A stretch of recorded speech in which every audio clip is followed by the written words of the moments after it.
2 Samuel chapter 4 today. We're continuing this soap opera drama from the previous chapter, chapter 3. So a lot of crazy stuff for us to learn. If you haven't watched chapter 3, there's a lot of backstory that you'll get from chapter 3 to make more sense of chapter 4. So if you haven't watched that one, that might be a good one to go watch. In here, we're going to learn more about it's kind of the continuing part of this drama that we had from last time. So verse 1, when Saul's son heard that Abner was dead in Hebron, so Saul's son is Ishbosheth, he took over as the king of Israel. His hands were feeble and all the Israelites were troubled. And Saul's son had two men that were captains of bands. The name of one was Baanah and the name of the other Rechab, the sons of Rimmon, a Beerothite of the children of Benjamin, for Beerothite was also reckoned with Benjamin. And the Beerothites fled to Gittaim and were sojourners there unto this day. So the Beerothites was a group of people who basically kind of blended into the tribe of Benjamin. Benjamin wasn't known for taking over and winning stuff. They did good in the Civil War for a little bit, but they had to get help from Judah to get some inheritance land, basically. So, verse 4, and Jonathan, Saul's son, had a son that was lame of his feet. So Jonathan, you remember, he was the great mighty warrior son of Saul, that Saul almost executed for punishment. But the people said, no, don't do that. Jonathan's good. He has a son that is lame of his feet. He probably has some kind of a physical deformity, club foot, or other problems and things that could be there that is going on with him. And he was 5 years old when the tidings came of Saul and Jonathan out of Jezreel, and his nurse took him up and fled. And it came to pass, as she made haste to flee, that he fell and became lame. And his name was Mephibosheth. So his name is Mephibosheth, and so he is the grandson of the king, and he's got a lame foot that was lame of his feet, so he couldn't walk very good. And then when found out that the king and the king's son was dead, she probably was afraid that they would come after this young man because he is of royal blood too, so she flees with him. That she made haste to flee, that he fell and became lame. So maybe what happened was he wasn't born lame, but maybe what happened was he ended up becoming lame later on, because as they fled, he fell, broke his foot, and now he was lame and couldn't do it. Maybe he was a little baby, so it was a heck of a break and it never healed properly. And that could be what we learn in verse 4 about Jonathan's son, Mephibosheth. Verse 5, and the sons of Rimmon, the Beerothite, Rechab and Baanah, went and came about the heat of the day to the house of Ishbosheth, who lay on a bed at noon. And they came thither into the midst of the house, as though they would have fetched wheat. So these two brothers, basically, who are also guards in the king's palace, they're there, and they're going in as if they're doing their normal average job, normal duty type stuff. Maybe not for them necessarily to do it, but they're doing things that wouldn't seem out of place for them to go and do.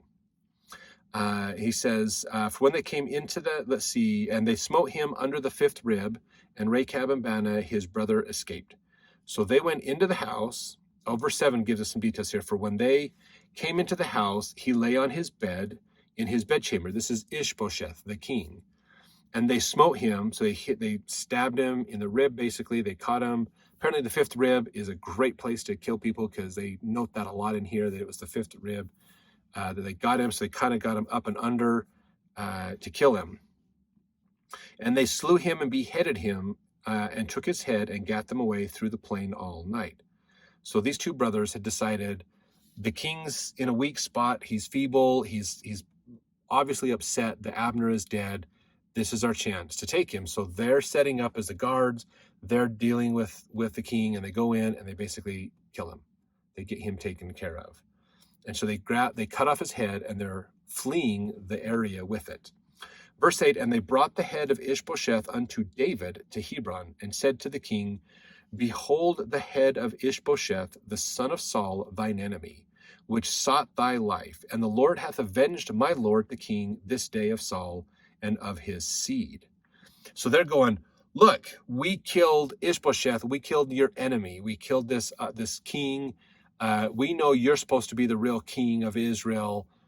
So we decided to just do it. And it's interesting, they talk about in there that the Lord hath avenged my lord, the king, as if they're giving praise to God for what they did. The problem is they have killed a dignitary. And that's going against what David would have wanted them to do. So verse 9, and David answered Rechab and Baanah his brother, the sons of Rimmon the Beerothite, and said unto them, as the Lord liveth, who hath redeemed my soul out of all adversity? When one told me, saying, behold, Saul is dead, thinking to have brought good tidings, I took hold of him and slew him in Ziklag, who thought that I would have given him a reward for his tidings. Remember, that was towards the end of 1 Samuel. The guy found him in the battlefield and claimed that Saul had him kill him, basically, to prevent the enemies from getting him. Remember, Saul tried to get his armor bearer to do that, and then so Saul killed himself. This young man, who was basically stealing treasures off the dead, claimed to be the one to have killed Saul, and David had him executed. Because Saul was the anointed of the Lord, it's not somebody else's job to revolt against him. It was his job to honor him, and that's why David won't take over the whole kingdom. He fights and defends himself, but he's not the attacker in the situation. Ishbosheth and Saul are the ones that are attacking him because he's the threat to their kingdom. So David is waiting because he knows that it's inappropriate to take the king out. The king was appointed by God. I'm not messing with what God has put in place, basically. And so he tells them, this is what I did to the last guy, because he thought it would ingratiate him. I would be in his debt. Oh, thank you so much. I'm going to give you wealth. I'm going to give you a title. I'm going to do things to help you out because you helped me out. And David's like, you didn't help me out at all. No, you in fact violated rules, so you are going to be executed for it. So verse 11, how much more when wicked men have slain a righteous person in his own house upon his bed? Shall I not therefore now require his blood of your hand and take you away from the earth? And David commanded his young men that they slew them and cut off their hands and their feet and hanged them up over the pool in Hebron. But they took the head of Ishbosheth and buried it in the sepulchre of Abner in Hebron. So David says, you guys broke a law, so you're going to be punished. And they lost their lives because of it. So again, doing the wrong thing for what might be the right reason is still the wrong thing. So we have to always remember that. We can't use the right reason to do the wrong thing. This is where revolutions are started. This is where revolts happen. This is where people get into trouble. They think, oh, I have to kill my enemy to defend my country. So they actively murder people. There's a difference between being active at the killing and defending yourself from being killed from others. And so revolts often happen because they want to do what they think is right, but they're using the wrong tool to get there. So anytime you hear of revolutions and revolts and people doing things in the name of the Lord or things like that, you have to realize, is it the right thing and the right reason, or is it the right reason but the wrong thing? You can't do something that's wrong for the right reason.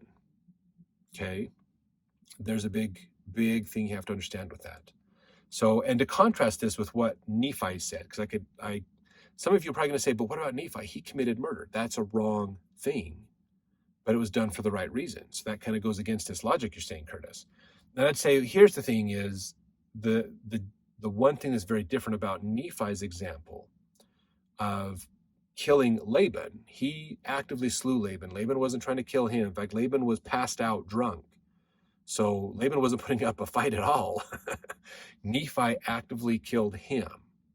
Now you have to realize that prior to this, Laban had put a bounty on Nephi's head and his brother's head. He actively tried to kill them earlier before.